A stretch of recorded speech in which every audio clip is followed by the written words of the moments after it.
What's up, everybody? What's up? Waiting for this to pop up.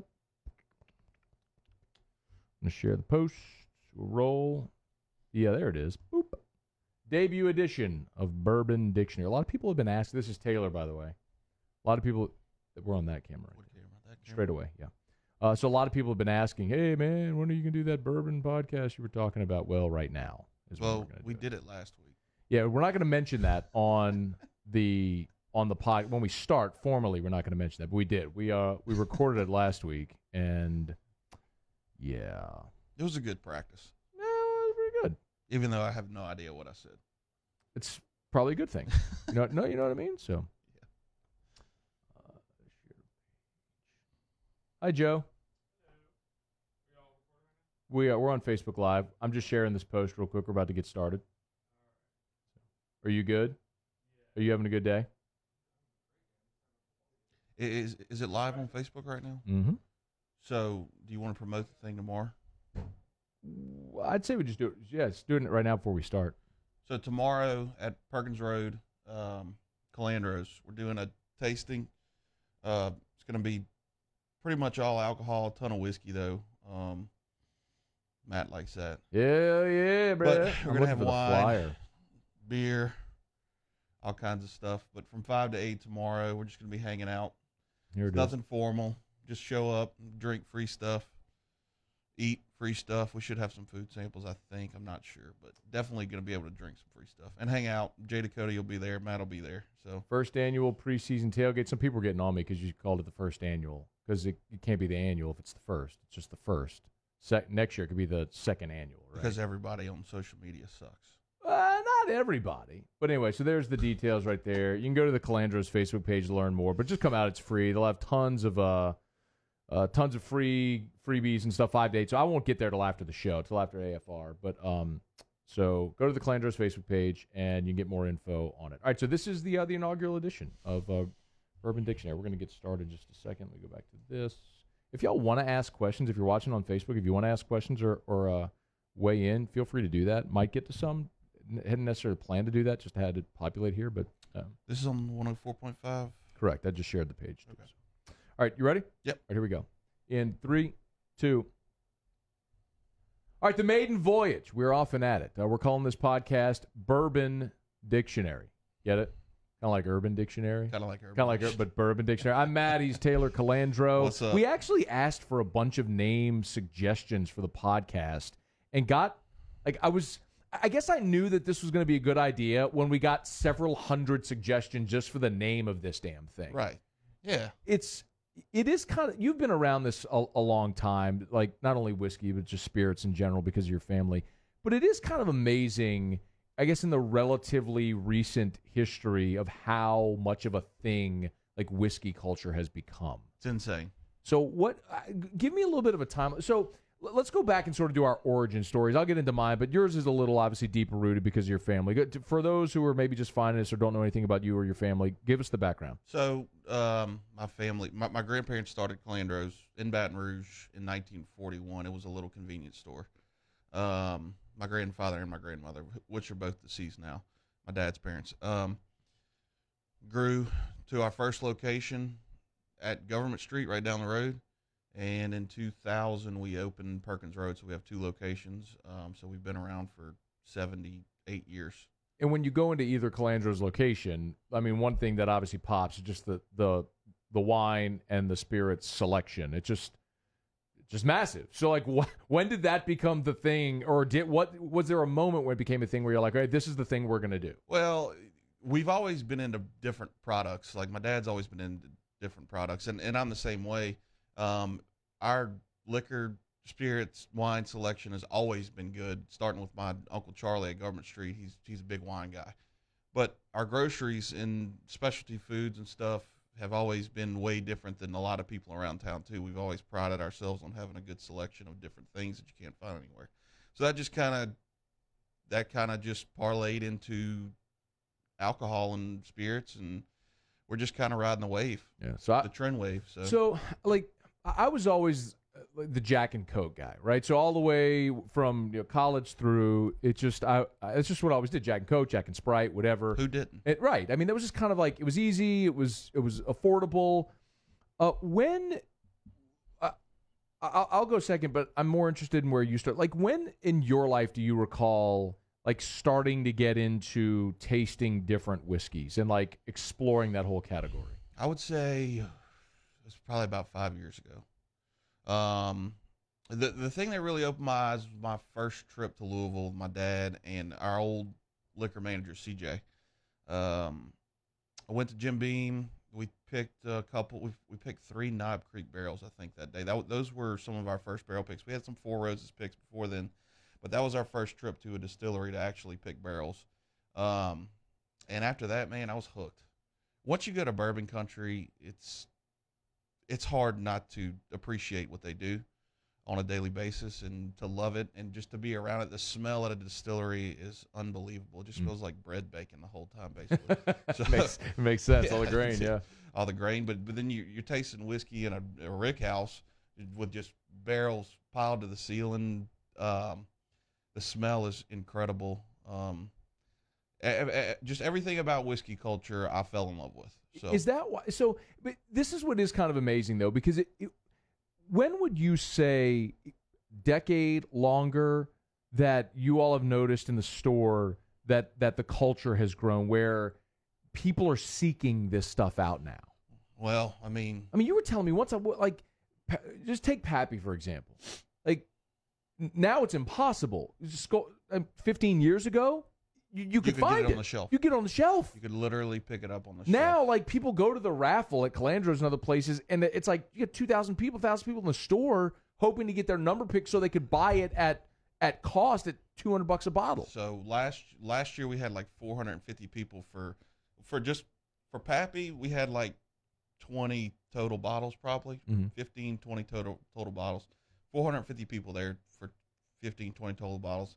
People from Texas, Alabama, Mississippi, crazy everywhere. So, all right, so go back to then when, like, because I'm a relative newbie to the whole thing, and if you're listening to us and you're watching here, something that I think you'd agree with, it's like I come with zero judgment. I just say, drink what you like, and just because something's expensive doesn't mean it's good, and because something's cheap, it doesn't mean it's bad. No. Like, there's so much variety, but I would say, like, find what you like, and I come with zero judgment. Well, in whiskey, man, whiskey's awesome because Weller 12 is $35. Yeah, good luck finding it. Good luck finding it, but it's $35. That's my jam, man. Like, that's my favorite thing to drink. Like, I hoard it. When I can find it, I hoard it. Price is not a problem. Pappies are not expensive at retail. Yeah, at retail. At regular retail. Over 10s, $80? Something like that. Yeah. $100 now, I think. Okay. But $100. Whiskey doesn't have to be expensive to be good. Wine, like wine, I think I find the higher end stuff that's more expensive tends to be better. Mm-hmm. You can find good cheap wine, but whiskey, you can find really good cheap whiskey. No doubt. We're going to get into some of that as well, because one of the things I get asked all the time is like, because people, I guess, who listen to my radio show, sports, whatever angle, that know, because I talk about it a lot, that I drink whiskey and I've gotten into that. People ask me, hey, like, I want to get started. Where do I get started? So we'll give people some suggestions here a bit later. And I want to be clear, like, there's probably a lot of people who have found this for the first time and they're like, man, that's super broad. We're going to go narrow. Like, as we move through episodes here on the podcast, we'll go super narrow at times, but wanted to start sort of like is just casting a wide net and welcome everybody into the podcast. But my story is probably not that dissimilar from a lot of people. I just, like I mentioned, was always a Jack and Coke and a beer guy, and quite honestly, I just got sick of drinking a ton of beer and then all the sugar and with mixers, and like looking for something that was maybe just a little bit of a healthier option. And man, it was Christmas Day like 4 years ago. I was at my cousin's house. We always do a big Christmas, and they were drinking. They had busted out some Angel's Envy and some Four Roses, and I tried it. And I really enjoyed it on the rocks. I was like, man. So I asked them, like, what do I get? And so they told me, get you a bottle. So a variety. They get a bottle of Whistle Pig, the 10-year, which is a rye, Four Roses single barrel, bottle of Angel's Envy, and then Jefferson's Reserve, the very old, very small batch. And as I got into each of those, I just fell in love. Like, okay, well, what's next? What else is out there? And so I kind of got crazy with, not, I wouldn't say crazy with it, but that's whenever I got hooked and I started learning more and started coming to the Calandros raffle and talking to guys like you and trying to learn more about the whole market. And it's kind of absurd when you go into my office right now, because last time I counted, I was just under 100 bottles. That's not that absurd. Wait, man, well, look, for a guy, I'm the only one in my house that drinks it, and I'll never drink it all, but really it's more of like... For a normal person, yeah. Yeah, for a normal person. For somebody person. like me or somebody in the industry, 100 bottles is not a ton. But that's a lot of bottles. I'm not in the industry. No, you're not. It's a You're lot a of sports bottles. guy. And a lot of people they know I'm into it, so they'll gift it to me, which is a cool thing as well. But the other thing that I like about it too, Taylor, is like, when people come over to my house, if they're interested, I got something for you. Oh, absolutely. Like, there's something you're going to like, and I can say to anybody, hey, just whatever you're interested in, go get it. Just try. Like, sure. Have at it. That's a common thing that I get told is I don't like a certain thing in the grocery store. Like, I don't like rum, or I don't like, you just haven't drank the right one. Yeah. Period. So you talked about going to bourbon country and how that was sort of your entry. Just kind of went through mine and how that's evolved. I would imagine, though, being in retail, like the amount of crap that you get asked. Like, I would have, let me not even say crap, because that comes with a negative connotation. I just know that working in retail, all different walks of life come through your store. Oh, yeah. So you get asked, what would you say are the most common questions that you get asked from people who walk into the store and they say, tell me about, this, whatever. What do you mean with whiskey? What do you think what's the most common thing you get asked? Do you have Blanton's? Okay, let's go down there. Let's talk about Blanton's then. Why do you think people? I don't know the answer, but why do you think people come in asking for Blanton's? I don't know. You do know. It's good. Yeah. I think it's good. It's a very polarizing whiskey in the whiskey world with different people. If you ask one whiskey guy, they love it. If you ask the next whiskey guy, they hate it. And I don't know if it's circumstantial, just because of the hard to get factor, and it's becoming popular and it's not cool anymore for certain whiskey guys. But it's also the collectability. It's got the horses on top that spell out Blanton's, and it's a horse and stride. If you collect all of the caps, so it's got that going for it or against it, depending on how you look at it. Mm-hmm. And the juice is good. The juice is really good on the rocks. It's very easy to drink. It's got good flavor. The proof is kind of middle proof. It's a Buffalo Trace product, so it's good. The juice in the bottle is good. It's affordable. It's climbing. I mean, it's $70-ish now. So still, it's more affordable for some than if you were going to look at a Pappy or something. Sure. Like, one of the things that I love, the Kentucky Owl Rye is, and I'm a rye guy. I love it. It's almost $200 a bottle. Well, batch one Kentucky Owl Rye was one of my favorite pours that year. That was a couple years ago, but it's hard to find, and yes. but when you find it, it's $200 a bottle, and that's tough to chew, man. Yeah, it's a lot to bite off. And you're a big whistle pig guy too. I am. But I can about why rye whiskey. We'll get into a rye podcast one day. Yeah. Like we'll do a full episode on rye. Yeah. But you're right about Blanton's. But why? But because it's good, it's affordable, and then there's a collectability of it. It's made it super popular, which is why it's very hard to find. Like 5 years ago, like you're talking about, Pat, you could find Blanton's anywhere. Sure. Yeah. It's gotten to the point where we have signs printed out in the store. That's the only whiskey that we openly say we don't have on a sign. How many bottles of Blanton's do you get a year? Ballpark it. My dad knows. Just ballpark it. 100? It's about I'd say 80 bottles a year. Okay, 80 bottles for the whole year. So that's just perspective for people. It's a case every month and a half. So 80-ish, 70, 80 bottles is what we got last year, and we're on pace to, I think, I don't keep track of it anymore, but the point is, you're talking about fewer than 100 bottles for the whole year. Yes. Where you could sell, probably, if you had it on the shelves, you could sell 10 bottles a day if you had it on the shelves. And that's what customers say. Well, why don't you just order it? Well, we do every day. I mean, every order day, it's understood that we want it. And every retailer around town can tell you the same thing. And I tell people the best place to find Bland's is where you don't think you're going to find it. It's true. Calandro Supermarket is not a place to find Bland's. True. The corner store by LSU somewhere, you could trip over a bottle of Bland's. One time, I walked into an Albertsons in Baton Rouge, so it's outside of Baton Rouge, but on Burbank and Bluebonnet. Mm-hmm. It was a Saturday morning, and they had just gotten a case, and it was sitting on literally sitting on the floor next to the cashier. Waiting, yeah. And nobody knew what it was, and called my cousin, who's the one who introduced me to all this. Like, he came, his father-in-law came, my other cousin came, and that thing was gone within half an hour. The whole case was gone in half an hour. And that's what happens with pretty much everything. It's not a bad thing. I mean, I can't blame you for doing that. Yeah. You're so excited, you want to tell everybody it's there. Yeah. And it's gone. It's gone. Because people don't understand how it goes so fast. Well, exactly like that. You show up by chance, it's there. You text somebody, they text somebody, and it's gone. It's gone. Yep. 6 bottles. It literally lasts an hour. That's how it goes almost every time. So you're one of those guys. I'm absolutely one of those guys. So we started this with, do you have any Blanton's is the most common question. What else do you get in store? Common question. Well, Pappy used to be the thing, but we've established that we don't sell Pappy. Right. We do a raffle for Pappy. So that's kind of chilled out. It always in the fall it picks up just because people know it's coming and blah blah blah, and they just take a chance, whatever. What's a good beginner whiskey?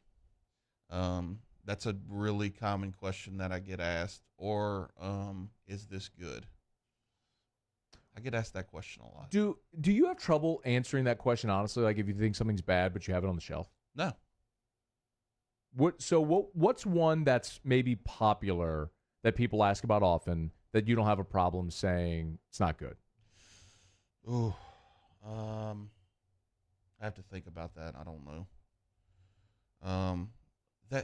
There's very little bad whiskey out there, and we try not to stock bad whiskey. Yeah. There's whiskey that I don't like that another person does like, and we keep it on the shelf. I mean, I'm not selling stuff that I just like. There's plenty of whiskey out there that I just don't really like to drink on a daily basis that somebody else does.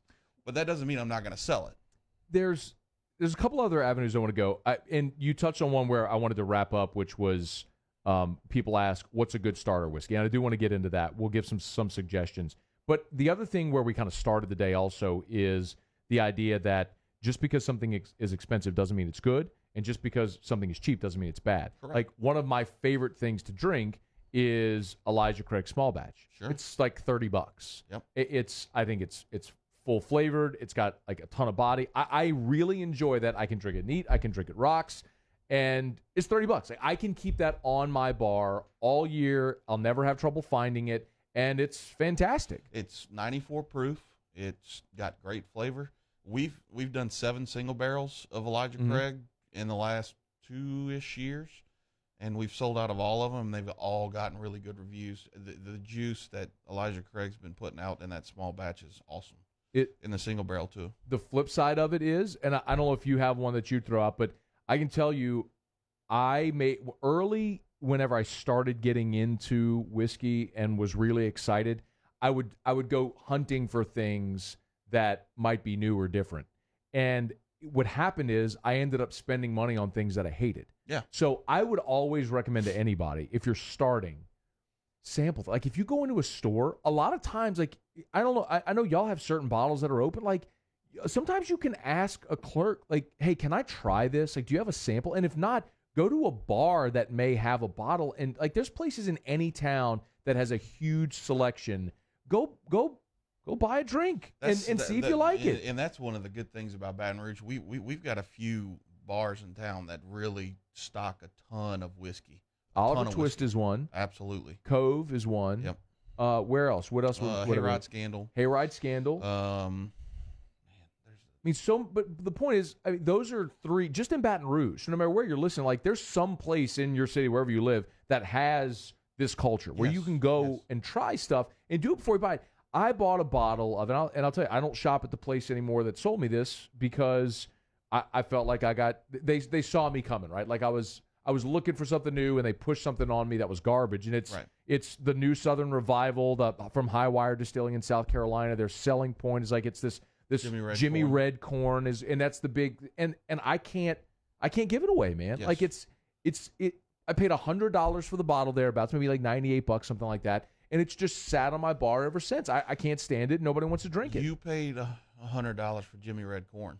Yeah, on the label. I paid for in just the background. Jimmy Red Corn is hard to grow, hard to get corn, and it's expensive. And they used it. It's a very young whiskey. Yeah. And that's why they charge so much, because of the corn. You're paying for the corn. Paying for red corn. And it's a great story. The allure. And the bottle is sort of a short, stubby sort of bottle. It's got a piece of paper on top. It just, and so you look at it and it's like, hey, that's kind of neat and appealing, and it catches your eye, but you're paying for a novelty in the presentation. But the flip side of something like Elijah Craig is the juice in the bottle isn't good, and yes. and that's a problem when you're trying to sit and enjoy a sip and drink when the whiskey isn't good. Dude, but sometimes I have people come in that just want a pretty bottle, so we'll go buy that one. It's kind of pretty, but it's not like the prettiest bottle on earth. It's got a paper thing on it's top. just different. It looks different. Yes. All right, so we'll wrap up with this. Let's give people let's answer the question that you say you most commonly get, which is people come in and say, where do I start? What's a good starter whiskey? I always give people what I call my starter kit. It's 3 whiskeys. I may have to alter this though, because you and I had a conversation that may alter my starter kit, but I don't remember the conversation. You will whenever I tell you. But what would you recommend to people? I always recommend Basil Hayden. Light, tons of flavor, affordable, $35-ish. It comes from Jim Beam, and Jim Beam, besides White Label, I do not like White Label, and I don't know very many people that actually like White Label. I think people just drink it to get drunk. Yeah. Throw some Coke in it and roll. Absolutely. Yep. But it's good. It's a pretty bottle too. It's not one of those, especially for a beginner, that you tell them Basil Hayden, they have no idea what it is. It's not one of those super name brand things. And when you tell them it's from Jim Beam, they always go, ugh, because everybody associates Jim Beam with White Label. Mm-hmm. Jim Beam's portfolio is huge. Yeah, it's so much more than and they have so much good whiskey. They have so much good bourbon. They have so much good rye. But Basil Hayden, straight bourbon, it's absolutely delicious. And since they've done regular Basil Hayden, they have the rye, which I thought was outstanding. They have the double rye, which I didn't like that much. I think they have one more. I can't remember off the top of my head, but yeah, Basil Hayden, straight bourbon, beginner whiskey. That's my go-to to tell any customer who's looking for a beginner whiskey. Any others? Elijah Craig. Yeah. Like you said. I like Old Granddad, man. Old Granddad 114. I wouldn't necessarily call it a beginner. Yeah, it's not a beginner, whiskey, but it's not a bad choice if you're looking for affordability. Absolutely, yeah. Old Granddad's not a bad place. This is where I go, and I've referenced some of these already. I'd like your take. We mentioned Elijah Craig, and that's for me that $27-$30 range. You get the Elijah Craig small batch. I think that is something at 94 proof that is an awesome starter point that you should be able to enjoy. I also mentioned Four Roses single barrel, which for me is lighter, but maybe sweeter a little bit, but also affordable. $45 range is about where it retails, right in that 45 range. Now, the other one that I mentioned... Are you talking about the single barrel or the small batch? Single barrel. The oval bottle or the cylindrical bottle? The taller cylindrical bottle with the oval top on it. Not small batch, single barrel. Single barrel. And then the other is Angel's Envy, which that's gone up in price. And I may be a little partial because that's one of the ones where I started. Yeah. And it's maybe Taylor, like Angel's Envy might be the first thing that I sipped rocks aside from just like Jack and Coke. And I was like, oh, this is good. And so I'm a little partial to it, but the price point you told me has gone up because when I first started buying it, it was maybe in that $45 range. But you told me it's like $60 now, so that's gone up. But the other thing I'll say as well, and this isn't a beginner thing, but I do love ryes, and the Angel's Envy rye, which is in the $80-$90 range, it's magnificent. Yes. To me, that's like they finish it in Caribbean rum. in Caribbean rum barrels, and it is almost syrupy sweet. It's liquid brown sugar. My God. It's like a good rum. If you I love it. If you like sweet, you will love Angel's Envy Rye. But it's not abrasively sweet. No. You're not eating gummy bears, but it's brown sugar sweet. Yes. It's not like white sugar sweet. Now that is not a beginner though, because that's in the almost $100 bottle, So, and that's not one that you want to just sit down and sip a couple glasses of. Right. That's a little dessert. That's beverage, dessert. That's opinion. after dinner. That's But straight up on the rocks, cold man, night, throw it on ice and sit on your couch. Yeah, for sure. For rum guys out there too that don't like whiskey, that's something they need to get in their hands. I always love whenever. So I've found out that I'm definitely a rye guy. I love ryes, and I always love when I have people over to the house and they'll say, "I hate rye. I'm not a rye. Whatever. Give me some bourbon. I don't do rye." I'm like, "Oh, really?" And Yeah, I'll do blind taste tests with them, and now I spoil it a little bit because I've put like the Kentucky Owl rye. Sure. I'll do like a. Do you have a Whistle Pig 15? I don't have a 15. Oh my God! I know. You're a rye guy. I am, but Oh, God, but here's get why. you one. No, but here's why. Here's why. Okay, for me, it's and I've had 15 plenty of times. I can stomach putting $70 on the counter and getting a bottle of 10-year and enjoying the hell out of it.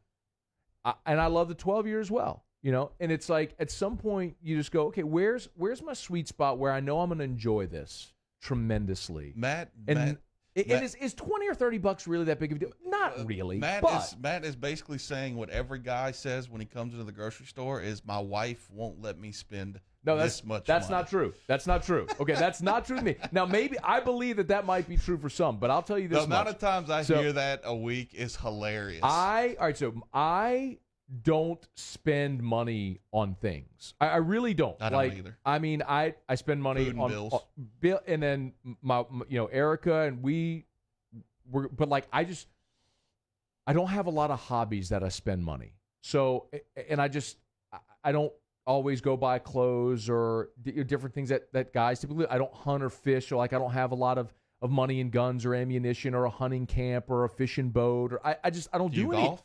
I golf, but I've had the same set of clubs for 12 years. Yeah. And I don't get to play as much as I'd love to, just because there's a time commitment there. But even still, like I don't spend a lot of money, so this is something that I really enjoy.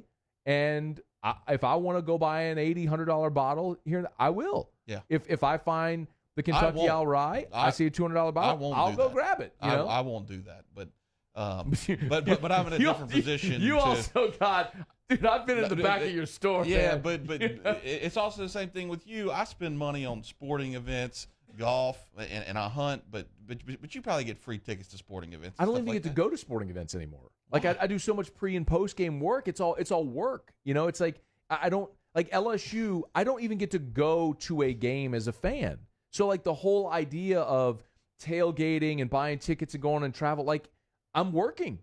Like I will be on air for every LSU game. I will be on air 5 hours prior to kickoff, on air for 5 hours, and then as soon as the game ends, I do a post game show on Facebook with Jordy Collada. So it's like my whole football Saturday is a work day. Yeah. So it's like, and my point is, and don't get me wrong, I love what I do. I'm not like complaining about it in any way. I'm just saying to illustrate,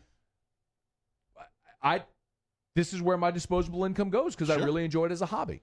Well, and you mentioned the sports thing. I've had 1 million people ask me in the last week if we're going to talk about sports at all. And I've told people I hate talking about whiskey. Mm-hmm. Matt probably hates talking about sports outside of After Further Review and his post-game and his pregame. It's a good gig, man. It's a great. I would never get tired talking about sports, but in the middle of football season, there's no way we're not going to discuss a game for 5 minutes on the podcast. That's what I told people. And I would also I'm a huge football fan, so the other angle we could go as well is like tailgate spirits. Like maybe week to week. Like I'm just spitballing here, but like what's a good thing to pour this week? Absolutely. So we'll get into some of that. There's going to be sports involved, whether Matt likes it or not. I don't care. All right, this is Bourbon Dictionary. Please subscribe to the podcast. Please leave your feedback. If you're watching us on Facebook, We're on the 104.5 ESPN Baton Rouge Facebook page. Leave your feedback there as well. Anything you'd like us to discuss, we're totally open to those suggestions. So this was a wide podcast. We will go narrow as we move forward. We hope you get a lot of value out of it in the meantime. He's Taylor. I'm Matt. Thanks for listening.